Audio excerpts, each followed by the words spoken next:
Good evening, everybody. It's Danny back from Deep South Homestead. Today, guys, I want to talk to you a little bit about what it's going to look like when everything begins to wither and to dry up, and something we may be facing in this country in the coming years. It may get a lot worse than what it is now. It's what leads to famine, and what leads to doing without food and all these types of things. And we kind of in our mind, we think about, yeah, famine, and we think about dust bowls and stuff like that. Well, today I'm going to show you just a few weeks of doing without water, what it can do to a piece of property when the temperature exceeds 100 degrees for days on end. And that's what's happened here at Deep South Homestead. In a normal year, from March till now, which is June the 22nd, we usually get an average of about 30 inches of rain. This year, we only got 17 inches. And last year, we got 46 inches of rain. So last year was a little bit above average. This year, we're way below average. Last year, we didn't even get into the hundreds until way up in July. This year, we started the hundreds up at about mid-June or earlier in June, according to my records. Now, this is the heat index. And heat index still does the same thing to the land and to the ground. We keep saying, well, it's just the feel like. Well, if it feels like that, that's what it is when you factor in the humidity and the dew points and stuff like that. The evaporation process is more intense. Now, those of you who watched our video of Lance digging out our ponds, we showed you the ponds when Lance was digging them out.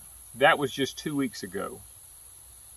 I'm going to show you the difference 2 weeks makes in this intense heat. Now, this pond here beside me is our front pond.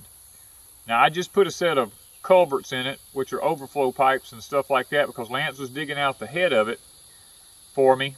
And we had high hopes it was going to rain. This thing was going to fill up, but it hadn't happened. I want to show you now what it looks like just after 2 weeks of no rain and intense heat. Okay, guys, I want you to look at this. The pond in the front here is now over 4 feet low. Now, that is amazing that it can go down that quick from the heat being this intense. If you look around this pond here, you can see we are 4 foot below. Even our second spillway over there, we're 4 foot lower than our second spillway.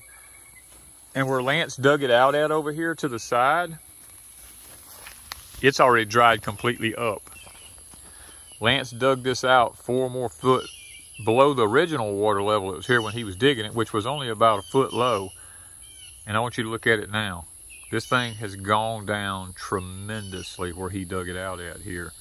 There is absolutely, guys, if we don't get some rain pretty soon, I mean, we're basically, if you want to be honest, we're at our static water level in the ground right now, because these ponds are spring fed from underneath, and we are at the static water level in this pond now.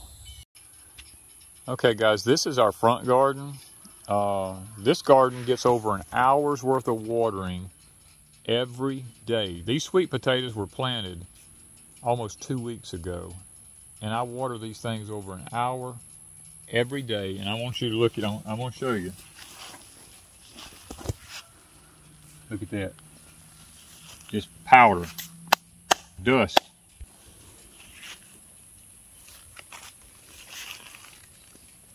It's just, and that soil feels like I took it out of an oven. It's so hot. And there's just no moisture in the dirt. And this garden gets over an hour's worth of water every day. That's the only way I've been able to keep this alive. These okras, they're sitting here drooping down. They're probably, you know, we've been harvesting okra about every other day off of it. And it's finally about to play out. It's about to die on me. The sweet potatoes here, I mean, and this is an hour's worth of watering every day goes into this garden. Look at this. See how they're just drooping down? The leaves are just wilting and drooping down here. We waited to come out here to show you what time it is, just so you know I'm not telling you a lie. You see my watch here? It is 98 degrees out here right now with 106 heat index at that time in the afternoon. That's why we waited this late to come out here. These things today were wilted slam on the ground, but since the sun's gone behind some clouds here, they begin to perk up a little bit, and I'm gonna have to come in here right before dark and water them again for another hour, just so I don't lose these sweet potatoes in this garden. Now we'll take a trip back and we're going to look at the other pond. Well guys, we're around at the back ponds now, and you can see up in here where we had Lance dig this out, the water, the stumps are now completely out of the water here. This pond is over 4 foot low also, and these stumps are now, usually were submerged where fish had good habitat to get in here around. And as we come around here, to give you an idea, you can look at our pier. The post on our pier now is almost completely out of the water. It's that low around here. And just 2 weeks ago when Lance was digging this, it was only like a foot low. And we come on around to the spillway. You can see the water level around where it's usually at. And when we get around here to where the pipe is, you can see how far from the pipe it is down to the water down there. It's over 4 foot low, this one is. So guys, we are experiencing severe drought here. Another thing I want to mention here, we planted over 100 fruit trees on our place here. The drought, it doesn't matter how much watering we're doing, it's not working. The UV intensity, the radiation from the sun is baking the soil. It doesn't matter how much water we're putting out. Look at these fruit trees here. It looks like fall. I mean literally guys, it looks like fall. What's happening is these trees are all dying, and it doesn't matter how much water we're putting in the ground, it's not working. If we do not get some rain here soon, we are not going to be able to have any fruit trees even left on our property here. All of our new ones are just dying. We have oak trees that we planted, persimmon trees we planted. All of them are just turning yellow and dying. This is the little oak I'm talking. This oak's been here 3 years now. Look at this. That thing has always been so beautiful and green, but look at it now. It looks like fall, guys. It looks like we're in the heat of fall. Leaves are turning, and when you turn around and look, we have a persimmon tree next to it here. And guys, look at the persimmon tree here. It is literally drying up. The persimmons on it are starting to literally, they look like they're just shriveling up here. I mean, this tree just 2 weeks ago was vibrant, green, I mean luscious. You can pour water in that ground and it just keeps on going somewhere. It just disappears. Well guys, the sad truth is here. This is the Danny corn. Just 2 weeks ago, this was vibrant, beautiful, dark green corn, tossling like it's supposed to, and ready to start putting on ears. And I want you to look. It looks like we're in the latter part of August going into September, and this stuff drying here, guys. I mean, look at this.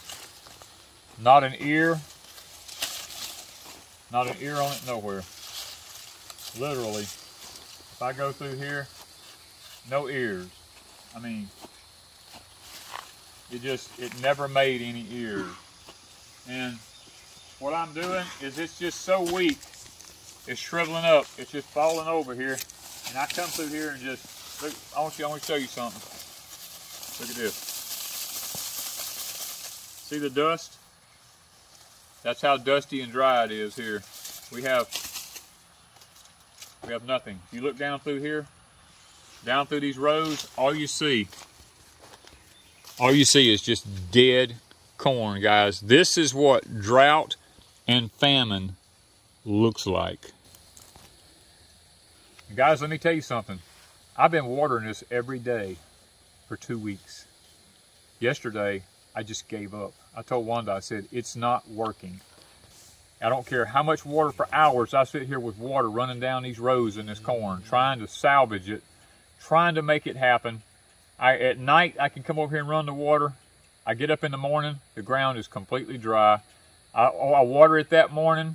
I come back an hour or two later, it's still powder. I don't know. It don't matter how much water I'm putting in here. I'm running my electric bill sky high with my well, trying to put water in here to something, it's not doing any good whatsoever. So we just quit, and we figure what we'll do is I'll just take a little bit at a time and pull it up, and I'll take it and feed it to the cows and let them eat the stalks on it and try to get some benefit out of it. Because I mean, I'll show you another, I mean, look at this. You think I'm joking? Watch this.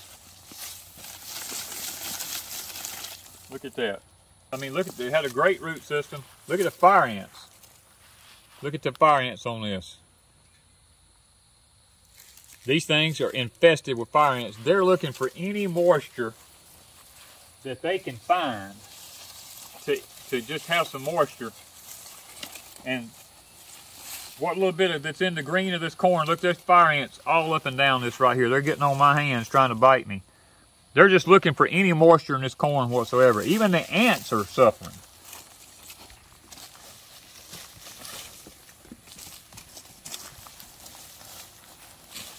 Come here, boy. Yes, I know. Them old flies is messing with you, huh? Are they messing with my boy, huh? They messing with my boy. Yeah.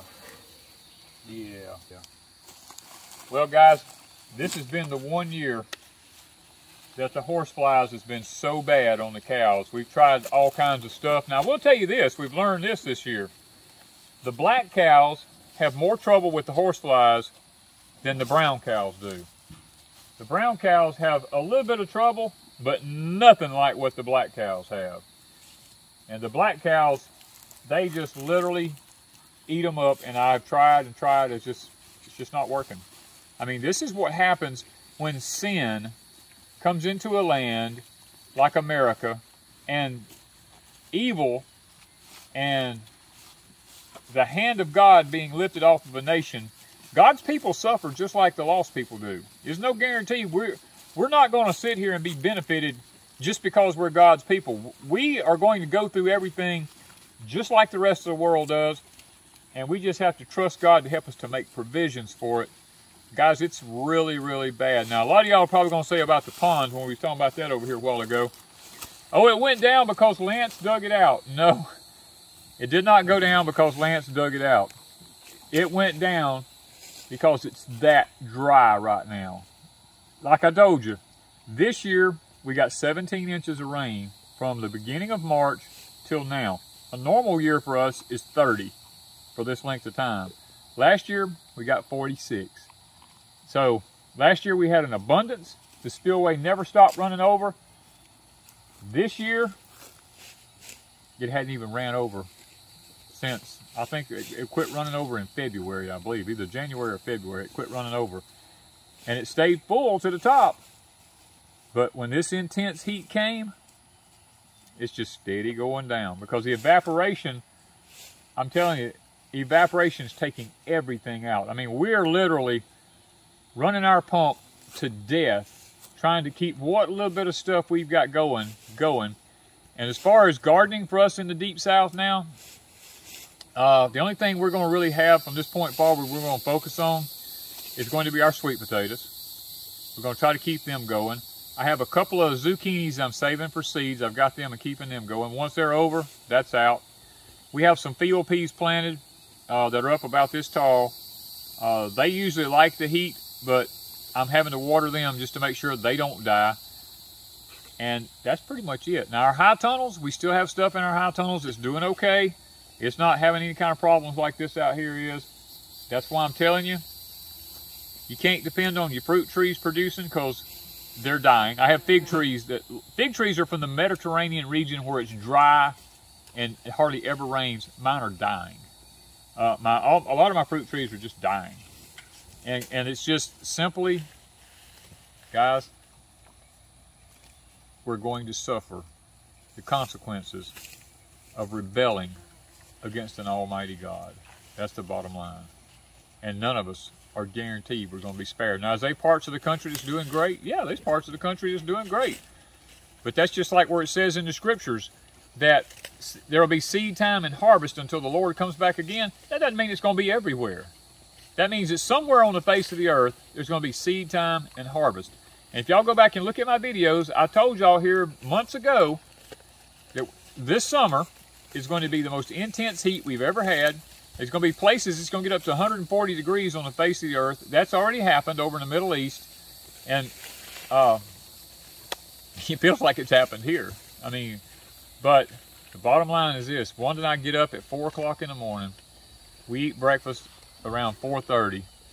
And we're out the door around 5:30. And guys, by 7:30, 8 o'clock, it's over for us. We have to come back in the house because the heat's just too intense. Guys, our land, I want you to look at this.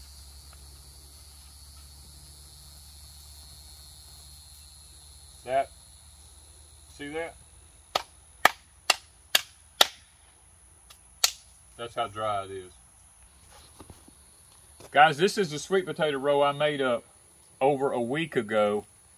I put an hour's worth of water on this sweet potato row every day, trying to get it where maybe there's some moisture in it where I can plant my sweet potato draws.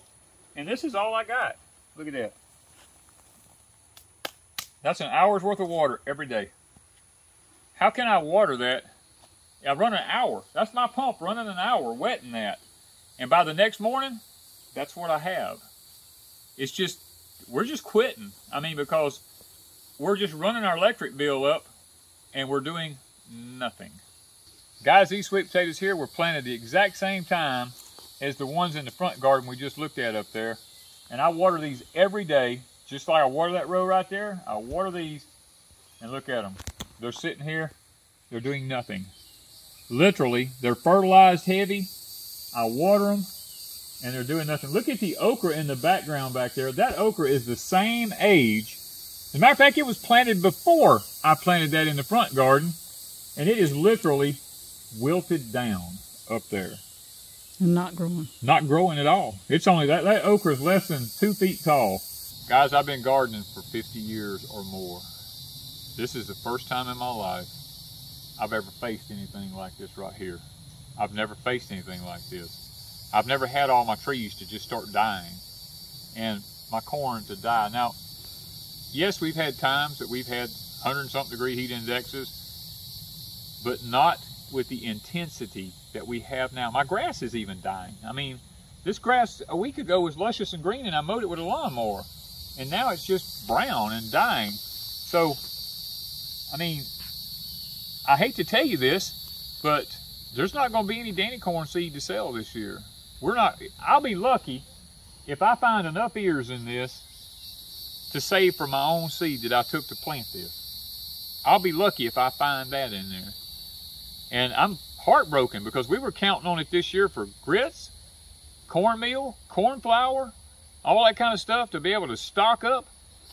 This is what we're going to be facing. People go, well, I've got a can full of seeds and I'll be planting this and I'll be doing that. I'm telling you, it may not happen. That's why it's so important to have been doing this for years and have something stocked up. Because, and people ask us, what do y'all do with all that food? We can it for times like this right here. Because this is mine and your future. Thank you guys from Deep South Homestead.